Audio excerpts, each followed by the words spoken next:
Bonjour à tous et bienvenue sur la chaîne. Aujourd'hui, je vous propose une vidéo un peu spéciale. Pour combler ce vide de juillet et août, j'avais vraiment envie de partager quelque chose avec vous pour deux raisons. La première, c'est que même si je travaille actuellement sur des vidéos pour la rentrée de septembre, je peux pas m'empêcher de continuer à vous proposer du contenu et de vous partager mon état d'esprit. La deuxième raison, c'est que j'en ressens le besoin. Faire cette vidéo me permet de mettre des mots sur certaines pensées que j'ai en ce moment et de les partager avec vous. Aujourd'hui, je vais vous parler de mes vacances. Pas pour vous raconter mes voyages, vous faire rêver avec les destinations que j'ai visitées, car ce n'est pas le but, mais parce que ces vacances ont été enrichissantes, remplies de mes aventures et d'imprévus. Et c'est justement ça que je veux partager avec vous, les leçons que j'ai tirées de ces expériences. Alors comment se sont déroulées mes vacances ? J'avais 2 semaines. 2 semaines de repos. Et pour la première semaine, j'avais décidé de prendre un pass-rail qui me permettait de faire autant de trajets que je voulais, gratuitement, dans les trains intercités. Ce ne sont pas des TGV, mais ils permettent tout de même de parcourir de longues distances. J'ai donc décidé de partir dans le sud de la France pour rejoindre mon grand-père. J'ai réservé une couchette pour voyager de nuit et arriver le matin afin de profiter pleinement de la journée. Tout commence un samedi soir. Je prends mon train vers 22h-23h avec l'intention d'arriver à destination vers 10h. C'était la première fois que je voyageais seul, car d'habitude je voyage avec ma famille. Tout se passe bien au départ. Je prépare mes affaires, je me rends à la gare et je trouve ma place attitrée en couchette. Mais une fois installé, une dame entre dans la cabine et m'explique que je suis à sa place. Gêné, je m'excuse et je réalise que je me suis trompé de wagon. Je devais être dans le wagon 11 et pas 21. Je traverse donc presque tout le train avec mon sac à dos et ma valise dans les couloirs étroits. Finalement, j'arrive à la bonne cabine, mais cette fois-ci, au lieu de 4 couchettes, il y en a 6 pour la même taille de pièce. Et je suis tout en bas avec mes affaires sous la couchette, ce qui augmente considérablement le risque de vol. À ma place, il y avait une autre dame qui s'était également trompée. Et après quelques échanges, je prends enfin ma place. Le voyage se déroule plutôt bien, même si je ne dors pas très bien.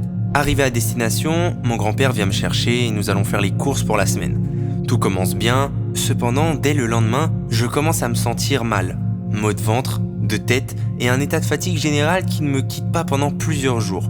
Malgré cela, j'essaie de rester positif, je me dis que ça va passer. Mais de mardi à vendredi, mon état ne s'améliore pas et je passe la nuit de jeudi à vendredi la plus horrible, à vomir et à courir aux toilettes. Le médecin diagnostique une insolation et me prescrit donc des antibiotiques et je suis obligé de décaler mon billet de retour, mais ça ne fonctionne pas et le logiciel de la SNCF refuse cette modification.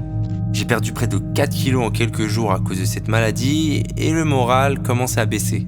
Le samedi, je me sens un peu mieux et je décide de reprendre mon train. Mais là encore, la malchance continue. Mon train de correspondance est annulé et tout ça 1 heure avant mon premier train. Personne ne peut m'aider à la gare et je dois me débrouiller seul. J'en parle à ma famille et à mon grand-père et je leur explique que je vais quand même prendre le premier train et m'arrêter à la première correspondance car la SNCF m'a dit que la gare pourrait sûrement m'aider. Je prends donc le train pendant 4 heures et une fois arrivé à la première correspondance, comme je l'imaginais, le train est bien annulé et personne ne peut m'aider.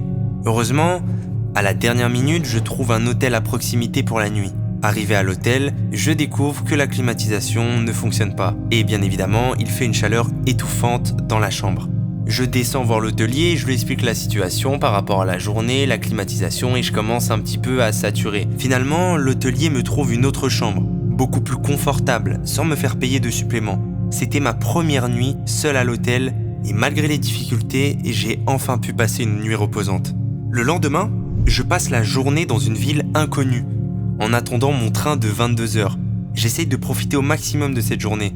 Je fais un peu de sport, je me balade en ville, je mange un petit quelque chose. Je termine la journée en me reposant dans un parc avant de reprendre mon train, cette fois-ci sans encombre, et de rentrer chez moi. Ces vacances, bien qu'elles aient été ponctuées de mes aventures et de moments difficiles, m'ont offert une leçon précieuse.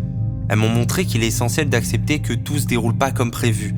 Et que dans ces moments-là, c'est notre attitude qui fait toute la différence. Nous avons tous tendance à vouloir tout planifier, à anticiper les moindres détails pour éviter les mauvaises surprises. Mais la réalité est que la vie est pleine d'imprévus. Et c'est justement dans ces instants que nous avons l'opportunité de grandir et d'apprendre. En traversant ces défis, j'ai réalisé à quel point il est important de rester positif. Il est facile de se laisser submerger par le stress et la frustration quand les choses ne vont pas comme on les avait imaginées. Pourtant, en gardant un état d'esprit positif, en essayant de voir le bon côté des choses, même dans les situations les plus inconfortables, on peut trouver une certaine paix intérieure et transformer une expérience négative en une leçon de vie. Ce que j'ai appris, c'est que chaque jour compte finalement.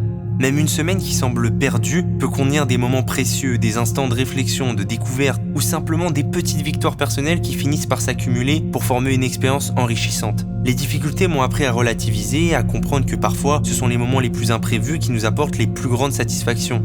Alors si je devais vous laisser avec une réflexion, ça serait celle-ci. Ne vous laissez pas abattre par les contretemps. Apprenez à voir chaque obstacle comme une occasion d'en apprendre plus sur vous-même, sur votre capacité à rebondir et à trouver des solutions. Chaque journée, aussi chaotique soit-elle, peut recéler une leçon ou un moment de grâce. Profitez de chaque instant et souvenez-vous que même les situations difficiles, il y a toujours une opportunité de grandir et de progresser. Ces vacances, malgré toutes les péripéties, m'ont permis de renforcer ma résilience, de mieux me connaître et de comprendre l'importance de rester ouvert à l'inattendu. Elles m'ont aussi rappelé que le chemin vers nos objectifs n'est pas toujours linéaire, mais que chaque détour, chaque arrêt et chaque imprévu peut nous rapprocher un peu plus de la personne que nous souhaitons devenir. C'est vrai que ma première semaine n'a pas été la plus belle, a été compliquée avec la maladie et tout ce qui s'ensuit. Mais si on prend du recul, ma dernière journée avant de rentrer chez moi a été celle où j'ai profité le plus. Et c'est ça qui nous permet de nous dire qu'une simple journée peut permettre de profiter autant voire plus qu'une semaine entière. Et c'est là où je dis que chaque journée est importante et c'est à nous de décider ce qu'on en fait. En tout cas, merci d'avoir pris le temps d'écouter cette histoire. J'espère qu'elle pourra vous inspirer vous aussi à voir les imprévus comme des opportunités plutôt que comme des obstacles. En tout cas, n'hésitez pas à partager vos propres expériences en commentaire et à me dire comment vous arrivez à surmonter vos propres défis ou alors juste à poser vos propres questions si vous en avez. En tout cas, prenez soin de vous, restez positif et profitez de chaque moment. À bientôt.